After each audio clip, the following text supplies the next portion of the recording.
Selepas zuhur, Kei sudah membulatkan tekad, pulang ke rumah orang tuanya demi untuk memohon izin bertaaruf dengan Senja. Siap, Kei, tanya Arka. Mereka sudah duduk di atas motornya masing-masing. Motor besar kesayangan Kei, bawaannya dari Jakarta, ketika melarikan diri, memang ia sembunyikan di rumah Arka. Ia tidak menggunakannya dalam beberapa waktu ini, guna menghindari pelacakan sang ayah. Walaupun pada akhirnya mereka menemukan Kei, beberapa waktu yang lalu. Siap, bismillah. Setelah berpamitan pada kedua orang tua Arka, maka mereka pun berangkat ke Jakarta. Kini motor itu menemani Kei kembali pulang ke rumah orang tuanya. Jalan berkelok arah ke Bandung amat lengang. Sesekali Kei dan Arka saling mendahului. Di perjalanan terdengar suara azan asyar. Kei dan Arka kini lebih rajin beribadah. Walaupun balapan liar dan nongkrong di bar masih menjadi kebiasaan, setidaknya intensitasnya sudah berkurang. Mereka putuskan berhenti, untuk salat dan juga sekedar rehat sejenak. Gue kebelet Kei, lo duluan aja. Tunggu gue di depan stand oleh-oleh setelah keluar dari lingkar nagrek ini. Pinta Arka dengan meringis, menahan panggilan alam yang tiba-tiba saja. Sesaat mereka hendak kembali melakukan perjalanan. Oke kalau gitu, jangan lama, Kei hendak menunggu Arka, namun ia sudah bersiap-siap di atas motor dan mesin motor pun sudah menyala. Maka dari itu ia putuskan untuk menunggu Arka setelah akhir lingkar nagrek tersebut. Arka menuju toilet, Kei masuk ke jalan utama. Jalanan masih lengang, karena hari ini bukan libur weekend ataupun hari besar lainnya.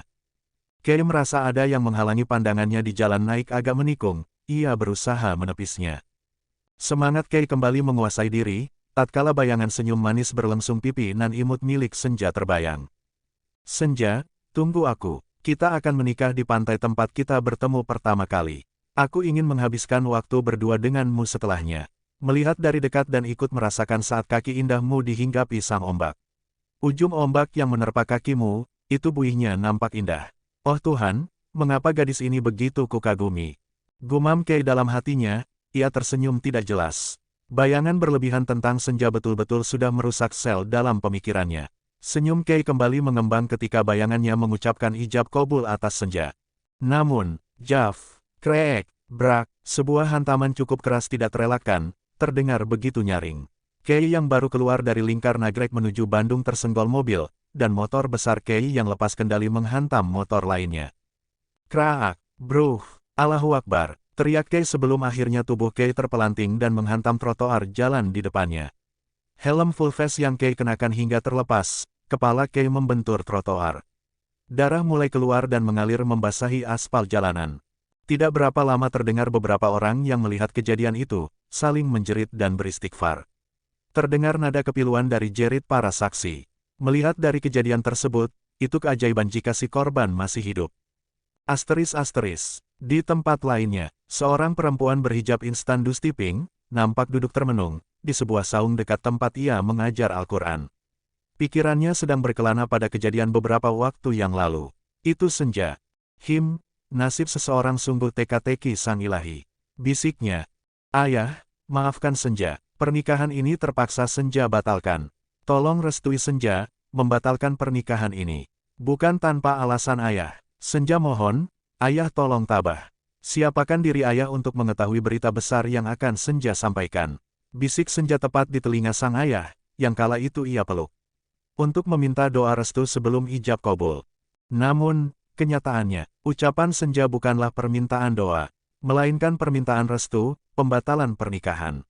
Sang ayah yang memang selalu bersikap tenang.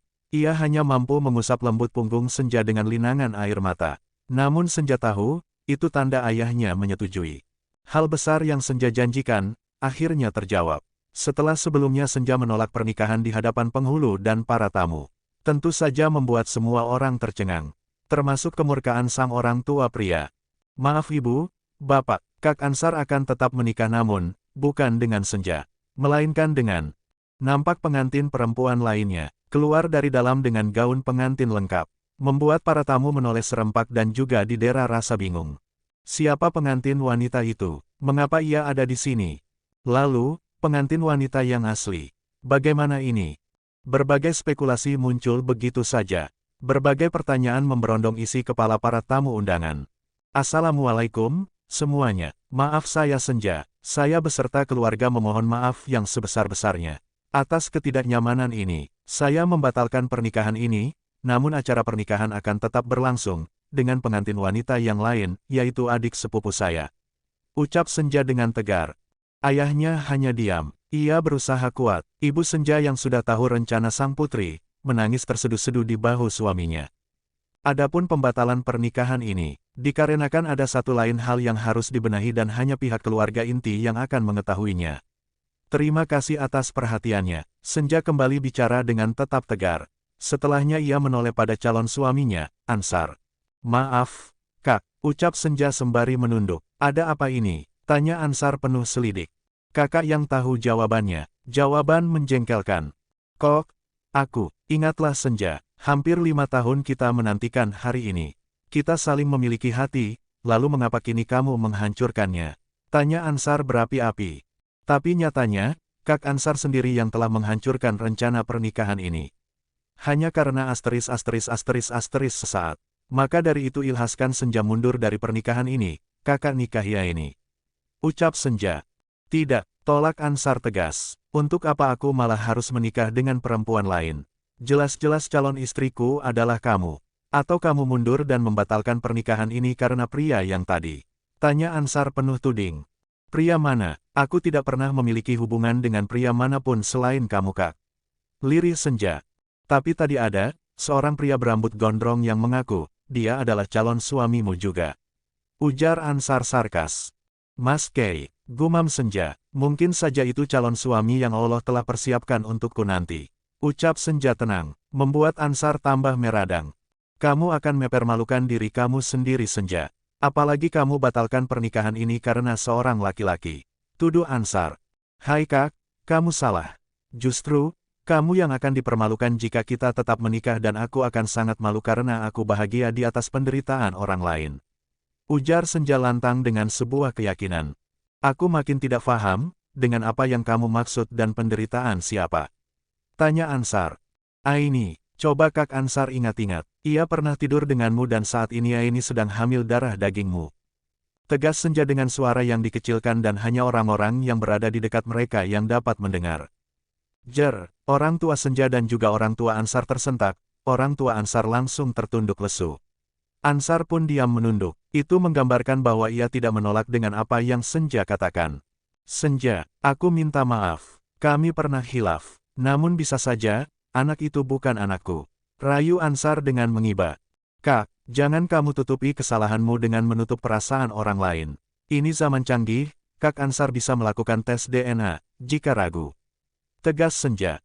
Aku akan menikahi Ayani, namun setelah anak itu lahir, aku akan langsung menceriakannya, baik anak yang ada di dalam kandungannya darah dagingku atau bukan. Maka tunggulah aku, beri aku kesempatan untuk kembali menikahimu.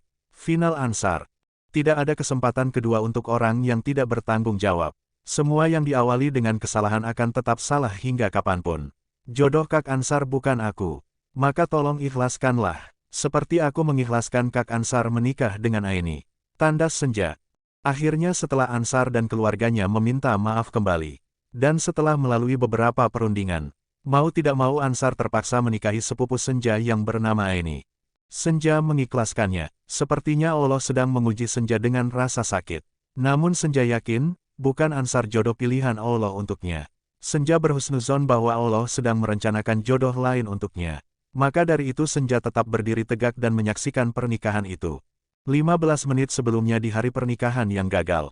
Setelah Kei pergi dan ibunya kembali memanggil, tiba-tiba sepupunya Senja, yaitu Aini, masuk ke kamar Senja dengan menangis.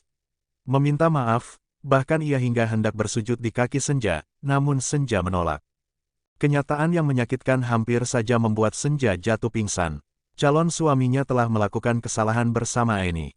Mereka melakukan hal terlarang, kata Aini mereka khilaf hingga tidur bersama di sebuah hotel ketika sama-sama melakukan perjalanan dinas. Aini dan Ansar teman satu kantor di sebuah gua. Ansar dan Aini sepakat akan saling melupakan kejadian tersebut. Nahasnya Aini hamil, maka dari itu Aini tidak bisa menyembunyikan hal ini dari Senja pada akhirnya. Bukan niat juga menghancurkan acara pernikahan sepupunya. Namun nasi telah menjadi bubur. Senja mencoba menguatkan diri merangkai puing-puing patahan hati dengan sisa iman yang masih ia miliki. Kak Naura, astagfirullahalazim. Senja tersadar dari lamunannya. Salah satu anak didiknya menepuk bahu Senja. Iya, Arin, anak-anak sudah menunggu Kak. Ya Allah, maaf anak-anak, kakak kurang fokus. Mari kita langsung belajar saja. Senja diikuti anak-anak masuk ke dalam surau. Senja mengajar sukarela di surau tersebut. Surau yang tidak jauh dari pondok pesantren. Asteris. Kei, bangun. Lo kenapa diem aja, men? Jangan tinggalkan gue secepat ini, friend. Klesa, please, buka mata lo. Teriak Arka begitu histeris ketika melihat tubuh Kei terbujur nampak kaku di atas aspal dan sudah ditutupi koran. Gak Kei, gak. Bilang sama gue ini mimpi, Kei. Masih terdengar jerit pilu dan penuh penyesalan dari Arka di atas aspal tempat Kei tergeletak. Para warga berkerumun. Polisi sudah berada di TKP. Dengan cepat Kei dibawa ke rumah sakit daerah Bandung. Di rumah sakit terjadi kepanikan dari Arka. Dok, tolong selamatkan sahabat saya, dia belum meninggal. Teriak Arka sembari ikut berlari mendorong Brangkar. Arka tiba dengan beberapa orang petugas medis dan juga 2 orang polisi. Saudara tenang dulu, pinta seorang perawat. Kami harus memeriksanya, ucapannya lagi. Arka mengangguk, tangannya berlumuran darah, karena sempat memangku kepala Kei di pangkuannya ketika ia memastikan Kei masih bernyawa, walaupun sudah ditutupi koran dan kerdus berkas. Noda darah pun nampak menempel di sana-sini pada pakaian Arka. Ia sudah tidak peduli, duduk terpekur di depan ruang UGD, sembari melingkup kepalanya dengan kedua tangan. Di dalam hatinya tidak berhenti berdoa. Tubuhnya gemetar karena rasa syok yang luar biasa. Tadi, setelah Arka menyelesaikan hajatnya di toilet, ia pun bergegas menyusul Kei. Namun sesampainya, di akhir lingkar nagrek, Arka melihat banyak kerumunan. Ketika bertanya pada pengendara lain, mereka bilang itu kecelakaan. Awalnya Arka hendak melewati kerumunan tersebut. Namun tidak sengaja, Arka melihat sebuah motor tergeletak di seberang jalanan. Arka amat mengenalinya, itu motor Kei. Astagfirullah. Kei, enggak, itu bukan lo. Gumam Arka dengan detak jantung yang sudah tidak keruan. Arka menghentikan motornya di bahu jalan. Ia turun dari motor dan segera berlari, menyeruak kerumunan. Bahkan para polisi, walaupun sudah dilarang, Arka tetap memaksakan diri. Ho, men, gak mungkin ini lo, liri Arka. Pemandangan yang mengerikan sekaligus memilukan. Ya, sahabatnya tergeletak di atas aspal jalanan dengan tubuh yang sudah ditutup koran dan juga kerdus bekas. Namun hanya hingga paha, Arka mengenali celana jeans dan juga sepatu yang Kei kenakan. Arka berjalan perlahan dengan gontai. Arka baru saja kehilangan keseimbangan pada tubuhnya. Dadanya panas, detak jantungnya berpacu dengan kuat. Hingga kekuatannya kembali, Arka segera berlari menghampiri tubuh Kei. Arka menyibak kasar koran dan kerdus yang menutupi tubuh sahabatnya. Kei, ya Allah, Kei. Jerit pilu dari Arka memeluk tubuh sahabatnya, sembari tergugu karena tangisan. Assalamualaikum, sapa seseorang, mengembalikan Arka dari lamunan. Minum dulu mas. Uluran tangan seseorang itu memberikan sebuah air kemasan kepada Arka. Arka pun mendongak, seorang perempuan muda berjilbab, nampak sedang tersenyum ke arahnya. Waalaikumsalam. Terima kasih. Arka mengambil air tersebut, lalu meminumnya sedikit. Saya Sabrina, sebagai pendamping spiritual di rumah sakit ini, ujarnya.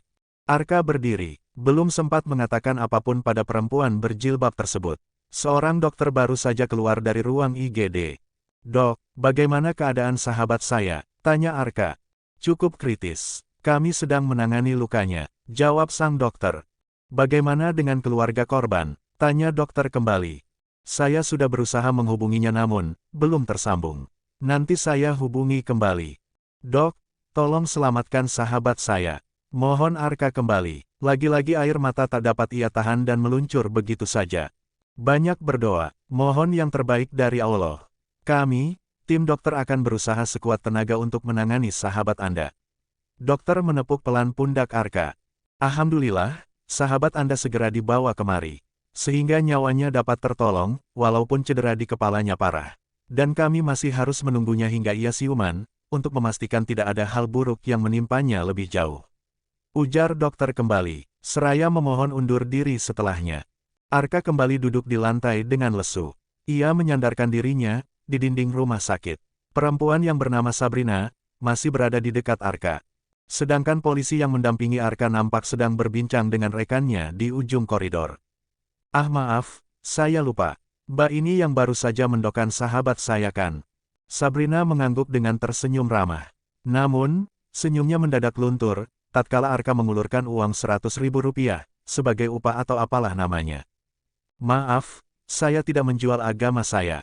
Tegas Sabrina. Ia merasa tidak terima, seakan niat mulianya untuk menjadi pendamping spiritual, memanjatkan doa-doa untuk seseorang yang sakit, bahkan orang sedang sekarat, ditukar sebuah nominal. Arka menelan ludah keluh, menarik kembali uang yang tadi terulur. Maaf, saya pikir, lirih Arka. Sudahlah, masnya kan tidak tahu. Kami di sini tidak memungut bayaran pada pasien. Pihak rumah sakit telah mencukupi kami dengan biaya makan dan tempat tinggal. Alhamdulillah bagi kami yang masih bersekolah pun dibiayai penuh. Tutur Sabrina. Alhamdulillah, ucap lirih Arka. Sebaiknya Mas membersihkan diri, agar ketika sahabat Mas siuman, tidak kembali pingsan, karena melihat penampilan Masnya. Sabrina mengekeh. Iya juga sih. Terima kasih atas sarannya. Arka memidai dirinya sendiri. Setelahnya ia ikuti mengekeh dengan kikuk. Baiklah, saya harus ke ruangan lain untuk mendoakan kesembuhan pasien lainnya. Besok sore saya kembali ke sini, ucap Sabrina. Arka hanya mengangguk. Setelah berucap salam, Sabrina pun pergi dari hadapan Arka, menyisakan hening bagi Arka. Asteris. Setelah beberapa jam melewati rangkaian pemeriksaan, Kay masih belum sadarkan diri. Luka Kay pada kepala dan bagian tubuh lainnya sudah mendapatkan penanganan. Kay sudah berada di ruang ICU. Denyut suara dari monitor jantung dan juga selang oksigen, saling bersahutan, terdengar amat memilukan. Men, bangun, lo gak mau menemui Senja. Katanya lo mau nikahin Senja. Arka mengusap lengan Kay dengan berbisik di telinga Kay. Arka amat terpukul dengan insiden tersebut. Arka sudah dapat menghubungi orang tua Kay, mereka sedang dalam perjalanan. Men, maafkan gue ya. Tadi malah nyuruh lo jalan duluan. Ucap Arka kembali. Air matanya terus menetes. Entahlah, Kay sudah seperti belahan jiwanya. Banyak hari yang mereka lewati. Suka dan duka pernah mereka jalani bersama. Arka kagum dengan perangai dan juga kepribadian Kay. Walaupun ia anak sultan, Kay seorang yang sederhana, rendah hati dan santun, walaupun tampilannya terkesan urakan. Kay banyak membantu Arka dan beberapa teman lainnya, ketika mereka dalam kesulitan. Namun Kay tidak mempergunakan fasilitas dari sang ayah dalam menolong temannya. Kay rela mengamen, bahkan jualan asongan, di persimpangan jalan, untuk membantu sahabat mereka yang tengah kesulitan ekonomi. Padahal dengan kekayaan sekaliber ayahnya, yang notabene pengusaha sukses Asia, bisa saja Kay memanfaatkannya. Namun kenyataannya Kay tidak melakukan itu. Satu yang membuat Arka tambah bangga terhadap sahabatnya.